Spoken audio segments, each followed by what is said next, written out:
सभी श्रोताओं को प्यार भरा नमस्कार।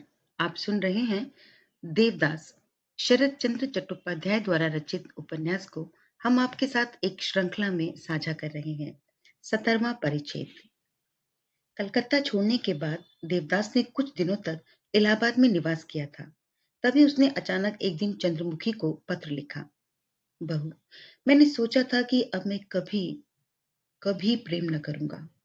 एक तो प्रेम करके खाली हाथ लौट आना बहुत कष्टदायक होता है। इस पर किसी को अपना कर प्रेम करने के प्रयत्न के समान विडंबना इस संसार में कोई दूसरी नहीं।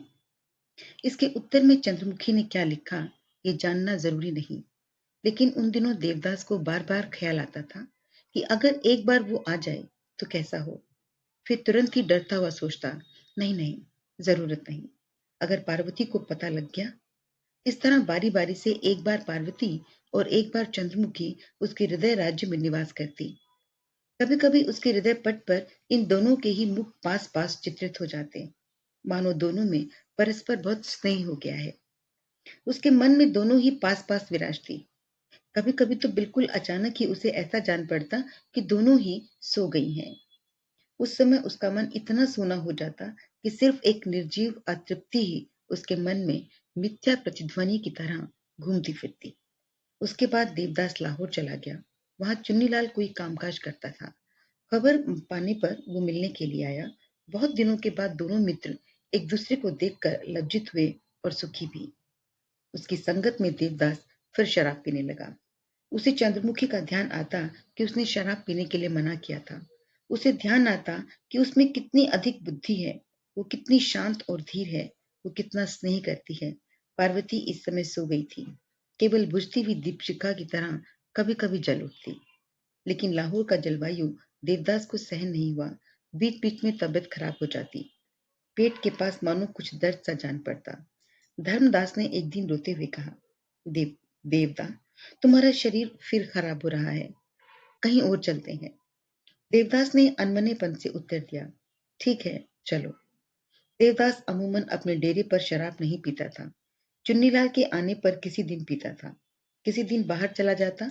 जब रात बीतने को होती तब घर लौट आता, और किसी किसी रोज बिल्कुल ही नहीं आता। आज अचानक 2 दिन से उसकी शक्ल ही दिखाई नहीं दी। रो रो कर धर्मदास ने अन्न जल तक का स्पर्श नहीं किया। तीसरे तीसरे दिन देवदास बुखार लेकर घर लौटा और बिस्तर पर पड़ गया। फिर उठ न सका। 3-4 डॉक्टर आकर उसकी चिकित्सा करने लगे। धर्मदास ने कहा, देवदा, काशी में माँ के पास खबर भेज देता हूँ। देवदास ने जल्दी से बीच में रोककर कहा, छी छी छी, भला माँ को मैं ये मुंह कैसे दिखला सकता हूँ। धर्मदास ने प्रतिवाद किया, रोग शोक तो सभी के साथ लगे हैं, लेकिन क्या इसलिए इतनी बड़ी विपत्ति के समय में माँ से मुंह छिपाना चाहिए। देवदा, तुम्हारे लिए कोई लज्जा की बात नहीं। तुम काशी चलो। देवदास ने मुंह फेर कर कहा, नहीं धर्मदास, मैं ऐसे समय उनके पास नहीं जा सकता। पहले अच्छा हूं तब चलो। धर्मदास ने एक बार सोचा कि चंद्रमुखी का जिक्र करूं, लेकिन वो स्वयं ही उससे इतनी अधिक घृणा करता था कि उसका ध्यान आते ही वो चुप हो गया। खुद देवदास को भी अक्सर उसकी याद आती थी, लेकिन उसे कुछ कहने की इच्छा नहीं होती, इसलिए कोई भी ना आया। इसके बाद कुछ दिनों में वो धीरे धीरे अच्छा होने लगा और एक दिन उठकर बैठ गया। बोला, चलो धर्मदास, अब कहीं और चलें। भैया, और कहीं चलने की जरूरत नहीं। अब या तो घर चलो या माँ के पास। सब सामान बांधकर चुन्नीलाल से विदा ले देवदास फिर इलाहाबाद आ पहुंचा। शरीर बहुत अच्छा था। कुछ दिनों तक वहां रहने के बाद एक दिन उसने धर्मदास से कहा, धर्म, किसी नई जगह क्यों न चला जाए। कभी बंबई नहीं देखी, चलोगे। देवदास का आग्रह देख इच्छा न होने पर भी धर्मदास ने चलने की राय दे दी। जेठ का महीना था। मुंबई में उतनी गर्मी नहीं पड़ती। वहां पहुंचकर देवदास का शरीर और भी अच्छा हो गया। धर्मदास ने पूछा, अब घर चलें। देवदास ने कहा, नहीं नहीं, मैं बहुत मजे में हूं, यहीं कुछ दिन रहूंगा। 1 बरस बीत गया। भादों के महीने में एक दिन धर्मदास के कंधे का सहारा लेकर देवदा बंबई के एक अस्पताल से निकला और अपने डेरे पर आ बैठा। धर्मदास ने कहा, देवदा, मैं तो कहता हूं कि अब माँ के पास चलना ही ठीक है। देवदास की आंखों में जल भर आया। आज कई दिनों से उसे केवल माँ ही याद आ रही है। अस्पताल में पड़े पड़े वो प्राय यही सोचता रहा कि इस संसार में मेरे सभी हैं, फिर भी कोई नहीं। मेरी माँ है, बड़े भाई हैं, बहन से बढ़कर पार्वती है, चंद्रमुखी भी है, उसके सभी हैं, लेकिन वह किसी का नहीं। धर्मदास उस समय रो रहा था और बोला, तो फिर भैया, माँ के पास चलना ही ठीक हुआ ना। देवदास ने मुंह फेरकर आंसू पोंछे और कहा, नहीं धर्मदास, माँ को दिखलाने की माँ को मुंह दिखलाने की इच्छा नहीं होती। मुझे अब जान पड़ता है कि वो समय नहीं आया है। वृद्ध धर्मदास बिलक बिलक कर रोने लगा और बोला, भैया, माँ तो अब भी जीती है। इस बात ने कितना भाव प्रकाशित किया, अंतर में दोनों ने ही उसका अनुभव किया। देवदास की अवस्था बहुत ही खराब हो गई है। सारा पेट तिल्ली और जिगर से भर गया है और उस पर बुखार और खांसी भी है। रंग गहरा काला हो गया है। शरीर हड्डियों का ढांचा, आंखें बिल्कुल धंस गई, बस एक अजीब सी अस्वाभाविक उज्ज्वलता से चमक रही हैं। सिर के बाल रूखे और सीधे हो गए हैं, जो प्रयत्न करने पर शायद गिने भी जा सकें। हाथ की उंगलियों की तरफ देखने से तो घृणा होती है। एक तो सूखी हुई है और तिस पर दाग धब्बों से दूषित। स्टेशन पहुंचने पर धर्मदास ने पूछा, देवदा, कहाँ का टिकट लूं? देवदास ने कुछ सोच समझ कर कहा, चलो घर चलें, उसके बाद देखा जाएगा। गाड़ी का समय आने पर वो हुगली का टिकट खरीद कर सवार हो गए। धर्मदास देवदास के पास ही था। संध्या से कुछ पहले ही देवदास की आंखें जलने लगी और उसे फिर ज्वर हो आया। उसने धर्मदास को बुलाकर कहा, धर्मदास, घर पहुंचना भी शायद कठिन होगा। धर्मदास ने डरते हुए पूछा, क्यों भैया? देवदास ने हंसने की कोशिश करते हुए इतना ही कहा, धर्मदास, मुझे फिर ज्वर हो आया है। गाड़ी जिस समय काशी के रास्ते से आगे बढ़ी, उस समय देवदास ज्वर में बेहोश पड़ा था। पटना के पास पहुंचने पर उसे कुछ होश हुआ। उसने कहा, देखा धर्मदा, माँ के पास पहुंचना तो सचमुच ही ना हो सकेगा। धर्मदास ने कहा, चलो भैया, हम लोग पटने में उतर कर किसी डॉक्टर को दिखलाएं। उत्तर में देवदास ने कहा, नहीं, रहने दो, चलो हम लोग घर ही चलते हैं। गाड़ी जिस समय पांडव स्टेशन पर पहुंची, उस समय तड़का हो गया था। सारी रात पानी बरस कर अब बंद हो गया है। देवदास उठकर खड़ा हो गया। नीचे धर्मदास सोया हुआ है। उसने धीरे से एक बार उसका माथा छुआ, लेकिन मारे लज्जा के जगा न सका। इसके बाद दरवाजा खोलकर धीरे से बाहर निकल आया। गाड़ी सोए हुए धर्मदास को लेकर आगे बढ़ गई। देवदास कांपता हुआ स्टेशन के बाहर निकला। एक घोड़ा गाड़ी के गाड़ीवान को बुलाकर कहा, क्यों भाई, हाथी पोता ले चलोगे? गाड़ीवान ने एक बार मुंह की ओर देखा और एक बार इधर उधर। इसके बाद कहा, नहीं बाबूजी, रास्ता अच्छा नहीं, इस बरसात में घोड़ा गाड़ी वहां न जा सकेगी। देवदास ने उद्विग्न होकर पूछा, पालकी में लेगी? गाड़ीवान ने कहा, नहीं। आशंका के कारण देवदास वहीं बैठ गया। तो क्या वहां जाना न हो सकेगा? उसके मुख पर उसकी अंतिम अवस्था गाढ़ रूप से अंकित थी, जिसे एक अंधा भी पढ़ सकता था। गाड़ी वाले ने दया करके पूछा, बाबूजी, कोई बैलगाड़ी ठीक कर दूं? देवदास ने पूछा, कितनी देर में पहुंचेगी? गाड़ीवान ने कहा, बाबूजी, रास्ता ठीक नहीं है, शायद 2 दिन लग जाएंगे। देवदास मन ही मन हिसाब करने लगा, क्या 2 दिन तक मैं जीता रहूंगा? लेकिन पार्वती के पास तो जाना ही होगा। उसे बहुत दिनों की बहुत सी झूठी बातें और बहुत सा नकली व्यवहार याद हो आया। लेकिन आखिरी बार का वो वादा तो सच करना ही होगा, चाहे चाहे जैसे भी हो। एक बार उससे अंतिम भेंट करनी ही होगी।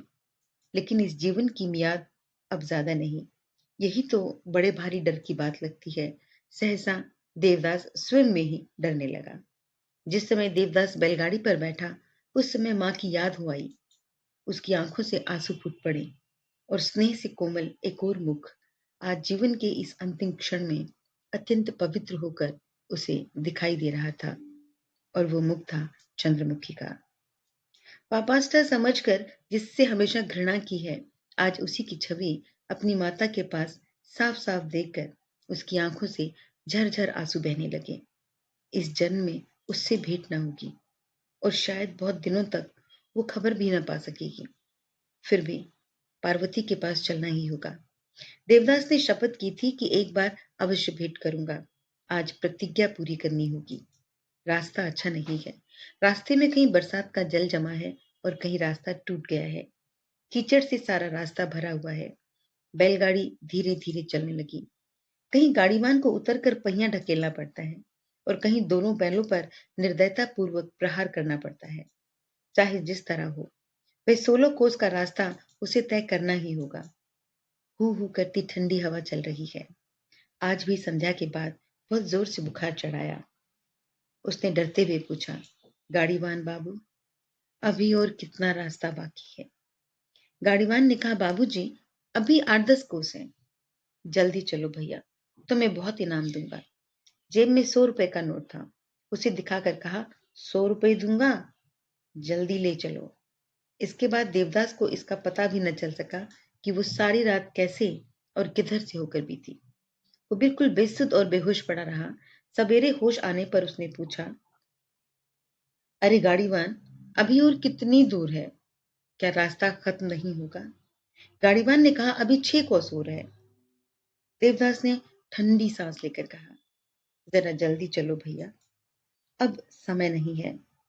गाड़ीवान कुछ भी न समझ सका, लेकिन नए उत्साह से बैलों को मारता और गाली गलौज करता आगे बढ़ने लगा। गाड़ी जी जान से चली जा रही थी और अंदर देवदास छटपटा रहा था। केवल यही सोचता था कि भेंट तो होगी, क्या हो पाएगी? मैं पहुंच तो जाऊंगा। दोपहर के समय गाड़ी रोककर गाड़ीवान ने बैलों को कुछ चारा दिया और खुद भी कुछ खाकर फिर बैठ गया। उसने पूछा, बाबूजी, आप कुछ नहीं खाएंगे?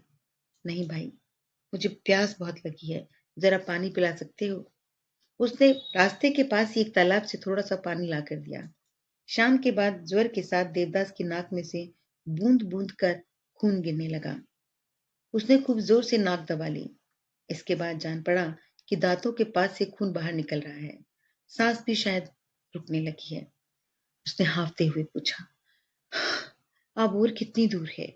गाड़ीवान ने कहा, अब 2 कोस और होगा। रात के 10 बजे तक पहुंच जाएंगे। देवदास ने बहुत ही कष्ट से सिर उठाकर रास्ते की तरफ देखा। हे भगवान! गाड़ीवान ने पूछा, बाबूजी, आप ऐसा क्यों कर रहे हैं? देवदास इस बात का भी जवाब न दे सका। गाड़ी चलने लगी, लेकिन रात को 10 बजे न पहुंचकर करीब 12 बजे हाथीपोता के जमींदार के मकान के सामने पीपल के तले पहुंचकर खड़ी हो गई। गाड़ीवान ने पूछकर कहा, बाबूजी, उतर जाइए। कोई उत्तर नहीं। गाड़ीवान ने फिर पुकारा, लेकिन फिर भी कोई उत्तर नहीं। तब वो डर कर लालटेन मुंह के पास ले गया। बाबूजी, क्या सो गए? देवदास देख रहा है, लेकिन उसने होठ हिलाकर कुछ कहा, लेकिन कोई शब्द न निकला। गाड़ीवान ने फिर पुकारा, ओ बाबूजी! देवदास ने हाथ उठाना चाहा, लेकिन वो उठ न सका। हाँ, उसकी आंखों के कोनों से 2 बूंद आंसू गिर पड़े। गाड़ीवान ने तब अक्ल खर्च करके पीपल के नीचे बने हुए पक्के थाले पर कुछ घास पात बिछा एक बिछौना तैयार कर दिया और उसके बाद बहुत कष्ट से देवदास को उठाकर उसी पर ला सुलाया। बाहर कोई नहीं है। जमींदार का मकान निस्तब्ध और सोया हुआ है। देवदास ने बहुत कष्ट कष्ट से जेब से 100 रुपए का नोट निकाल कर दे दिया। लालटेन की रोशनी में गाड़ीवान ने देखा कि बाबू साहब उसकी तरफ देख रहे हैं, लेकिन कुछ कह नहीं सकते। उसने अवस्था का अनुमान करके नोट अपनी चादर के पल्ले में बांधा। देवदास छाती तक शॉल से लिपटा हुआ है। सामने लालटेन जल रही है और नया मित्र पैरों के पास बैठा सोच रहा है। सवेरा हुआ। उस समय जमींदार के मकान से कुछ लोग बाहर निकले। उन्होंने आश्चर्यजनक दृश्य देखा। पेड़ के नीचे एक आदमी मर रहा है। भला आदमी, बदन पर शॉल है, पैरों में बहुत बढ़िया चमचमाते जूते और हाथ में अंगूठी है। एक एक कर बहुत से लोग जमा हो गए। धीरे धीरे भुवन बाबू के कानों तक ये बात पहुंची। एक आदमी से डॉक्टर को बुला लाने के लिए कहा। वे स्वयं आ पहुंचे। देवदास ने सभी लोगों की तरफ देखा, लेकिन उसका गला रुंध गया। वो मुंह से एक बात भी न कह सका। बस उसकी आंखों से जल बहने लगा। गाड़ीवान जो कुछ जानता था वह सब उसने कह सुनाया, लेकिन उससे किसी खास बात का पता न चला। डॉक्टर ने आकर देखा और कहा, ऊर्ध्व श्वास चल रहा है, अभी मर जाएगा। सभी लोगों ने कहा, हाय हाय। ऊपर बैठी पार्वती ने भी ये कहानी सुनकर कहा, हाय हाय। एक आदमी दया करके उसके मुंह में थोड़ा सा जल दे गया। देवदास ने एक बार करुण दृष्टि से उसकी ओर देखा और आंखें बंद कर ली। कुछ देर कुछ देर तक और भी सांस लेता रहा, लेकिन इसके बाद सभी बातों का अंत हो गया। अब तर्क होने लगा कि इसका दाह कौन करेगा, कौन छुएगा, कौन जात है। भुवन बाबू ने पास के थाने में खबर भेजी। इंस्पेक्टर आकर जांच करने लगा। तिल्ली और जिगर के कारण मृत्यु हुई। नाक और मुंह में खून के दाग लगे हैं। जेब से 2 पत्र निकले। एक तालसोनापुर के द्विजदास मुखर्जी ने बंबई के देवदास को लिखा था, अभी रुपए नहीं भेजे जा सकते। दूसरे पत्र में काशी की हरिमती देवी ने देवदास मुखर्जी को लिखा, अब तुम्हारी तबीयत कैसी है। बाएं हाथ पर अंग्रेजी नाम के पहले अक्षर गुदे हैं, डीटी। इंस्पेक्टर साहब ने जांच करके कहा, हाँ हाँ, ये आदमी देवदास ही है। हाथ में नीलम की एक अंगूठी, दाम करीब 150 रुपया। बदन पर एक जोड़ी शॉल, दाम करीब 200 रुपया। इसके सिवा धोती, कोट आदि सब चीजें लिख ली। चौधरी महाशय और महेंद्रनाथ चौधरी और महेंद्रनाथ दोनों ही वहां उपस्थित थे। तालसोनापुर का नाम सुनकर महेंद्रनाथ ने कहा, ये तो छोटी माँ के गांव का आदमी है। अगर वो देखे तो? चौधरी महाशय बिगड़ कर बोले, वे क्या यहाँ मुर्दे की शनाख्त करने आएंगी? दरोगा ने हंसते हुए कहा, पागल और किसे कहते हैं। ब्राह्मण की लाश होने पर भी गांव देहात में कोई उसे छूने को राजी न था, इसलिए चांडाल आकर उसे उठा ले गए। उन लोगों ने किसी सूखे हुए ताल के किनारे अध जला करके फेंक दिया। कौवे और गिद्ध आकर उस पर बैठ गए। गिदड़ और कुत्ते उस शव के लिए आपस में लड़ाई झगड़ा करने लगे। तो भी जिस किसी ने सुना यही कहा, हाय हाय। दसियों और नौकर चाकर भी आपस में बात करने लगे, हाय हाय, भला आदमी था। 200 रुपए का शॉल था, 150 रुपए की अंगूठी, वे सब चीजें अब दरोगा के पास हैं। दोनों चिट्ठियां भी उसी ने अपने पास रख ली। ये खबर सवेरे ही पार्वती के कानों तक पहुंच गई, लेकिन आजकल वह किसी बात पर ध्यान नहीं दे सकती, इसलिए इस मामले को ठीक ठीक नहीं समझ सकी। लेकिन जब सभी लोगों के मुंह पर यह बात चढ़ गई, तब पार्वती ने भी विशेष रूप से सुनी और संध्या के समय एक दासी को बुलाकर पूछा, क्या हुआ हैरी, कौन मरा है? दासी ने कहा, हाय हाय बहू जी, कोई भी तो नहीं जानता। पूर्व जन्म की मिट्टी खरीदी हुई थी, इसलिए यहाँ केवल मरने को आया था। इस जाड़े पाले में रात से पड़ा था, आज सवेरे 9 बजे मरा है। पार्वती ने लंबी सांस लेकर पूछा, हाय हाय, कुछ भी पता नहीं चला, कौन था? दासी ने कहा, बहू जी, महेंद्र बाबू जानते हैं, मैं इतना नहीं जानती। महेंद्र बुलाया गया। उसने आकर कहा, तुम्हारे ही यहाँ के कोई देवदास मुखर्जी थे माँ? पार्वती ने महेंद्र के बहुत पास खिसक कर उसे तीखी नजर से देखते हुए पूछा, कौन? देवदा? कैसे जाना? जेब में 2 चिट्ठियां थी माँ, एक द्विजदास मुखर्जी की लिखी हुई थी। पार्वती ने रोक कर कहा, हाँ हाँ, उसके बड़े भाई, और एक काशी की हरिमती देवी की लिखी हुई थी। हाँ, वो माँ है। हाथ में गोदने का नाम लिखा हुआ था, पहले कलकत्ते गए थे तब वहां लिखाया था। पार्वती एकदम से बोल पड़ी, नीलम की एक अंगूठी थी, हाँ, जनेऊ के समय ताई जी ने उन्हें दी थी। मैं जाती हूँ। ये कहती कहती पार्वती दौड़ी हुई नीचे की तरफ बढ़ी। महेंद्र ने हत बुद्धि होकर पूछा, अरे माँ, कहाँ जा रही हो? देवदा के पास। वे तो अब नहीं है, उन्हें तो डोम उठा कर ले गए। मैया री मैया, कहती हुई पार्वती रोती हुई दौड़ी। महेंद्र ने दौड़कर उनके सामने रास्ता रोककर कहा, तुम क्या पागल हो गई हो माँ, कहाँ जाओगी? पार्वती ने महेंद्र की ओर देखकर कहा, महेंद्र, क्या क्या सचमुच तुमने मुझे पागल समझ लिया है? रास्ता छोड़ो। उसकी आंखों को देखकर महेंद्र ने रास्ता छोड़ दिया और वो चुपचाप पीछे चलने लगा। पार्वती बाहर निकल गई। उस समय बाहर नायब गुमाश्ते काम कर रहे थे। उन्होंने देखा। चौधरी महाशय ने चश्मे के ऊपर से देखकर पूछा, कौन जा रहा है? महेंद्र ने कहा, छोटी माँ। ये क्या, कहाँ जाती हैं? महेंद्र ने कहा, देवदास को देखने। भुवन चौधरी चिल्ला उठे, क्या तुम सब लोग पागल हो गए हो? पकड़ो पकड़ो, पकड़ कर लाओ, पागल हो गई है वो। ओ महेंद्र, ओ छोटी बहू। इसके बाद दासों चाकरों ने मिलकर धर पकड़ करके पार्वती का मूर्छित शरीर खींचकर घर के अंदर ला रखा। दूसरे दिन मूर्छा तो दूर हो गई, लेकिन वो बोली चाली कुछ भी नहीं। एक दासी को बुलाकर उसने सिर्फ इतना ही पूछा, रात को आए थे ना? इसके बाद पार्वती चुप हो गई।